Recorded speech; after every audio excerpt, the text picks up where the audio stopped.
the theme of today, we're talking about unlocking super aggregation.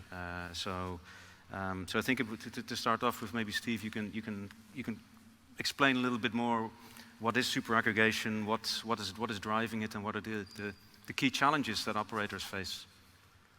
Yeah, this is a quote, I read it a couple of days ago, from Jim Barksdale. He was the guy that founded Netscape back in the 90s. And around the IPO, he was the CEO of Netscape. And he said, fundamentally, there's two ways of making money. One is unbundling, and the second is bundling. And those two dynamics have always been in our business, right? And right now, I think if you look at the landscape, we are in a very unbundled state. We're in a fragmented state. And my belief is that that's created quite an extraordinary moment in our industry. And these moments don't come along very often. So the idea of super aggregation is that operators can look at the fragmented parts of the market and pull together a much more harmonized experience for users. And when we talk about harmonized experience, what do we mean? Well, yes, putting together TV channels, VOD content, live events into a package, but then bundling that with the best of the apps in the market, those global apps that we all know, and local content, because operators are fantastic at local relationships with sports organizations, local talent, bringing that through. In addition to other apps and services with the kind of broadband services we were talking in the previous panel. And that ability to create that kind of wide set of offers together, I think is very important. Now, the reason I say I think it's very important is that fragmentation is not doing anyone any favors. So, we see the content owners and the studios, the massive investment towards direct-to-consumer over the last 10 years has no doubt created a huge amount of innovation in the market, but it's created some very compromised business models. And we all know that lots of studios and direct-to-consumer players have reached a subscription ceiling, and they're starting to see churn. And the operator market really knows how difficult churn is to manage. And so those business models aren't looking particularly great. From a consumer point of view, I mean, we've all got just way too many apps, right? And we can't find the content that we want when we want to play it. And when we do find the content, it's on an app that we're not subscribed to. And all of us have that experience, whenever we sit down to be entertained in the evening. And when we go to our credit cards to check what the total of our current subscriptions are, hey, look, it's actually more than I ever used to pay before for my bundle.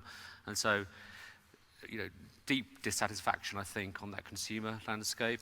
And then the operators, of course, have been in this position of declining ARPU, struggling to differentiate, struggling to create relevance. So super aggregation, I think, is the next wave of opportunity to pull all that back together again. And I think the market's crying out for it, and we're seeing that playing out at the highest levels of the industry at the moment. The Disney Charter conversations over the last week or two, if you can call them conversations, have been absolutely about, can Charter carry the Disney Plus app as well as the content, and what does that mean? And that's going to play out over the next few years. But the net view for me is that, one, yes, a lot of people will go after that super aggregation opportunity. I think it's one of the big plays that's going to be going on. And big tech will have a damn good go at winning that, and we can see that already with Amazon and Google and those kind of guys. But I believe the operators are also going to have a really good crack at it. And I think they've got a really strong right to play. And their core competence in local brands, local geographical service, churn management, they've always been in that aggregation space, gives them a good potential to win in that market. So the question, I think, isn't whether people are going to go for that. The question is, how do they go about trying to achieve the outcome they want to achieve? And fundamentally, I think our view is that you'd be crazy to go alone. You'd be crazy to try and overcome all the things you can see on the right side of that diagram, all the things you've got to achieve, all the things you've got to get right, all the things you've got to avoid. You don't want to be locked into another closed box of middleware, monolithic platform. You know, you can't be locked into that. You have to be able to enable all the different monetization models, whether it's advertising or sponsorship-led, or whether it's subscription-led or pay-per-view. You have to be able to address all those.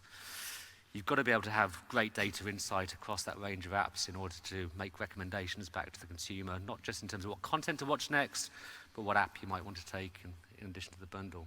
And you've got to be able to scale. You've got to be able to scale at cost.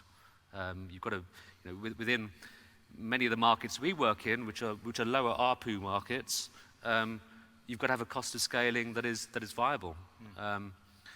And it's our view, coming back to my previous positioning, that the core capabilities within the RDK community, layered with enabling technologies to make it into an operator service, can actually address a load of these issues extremely well.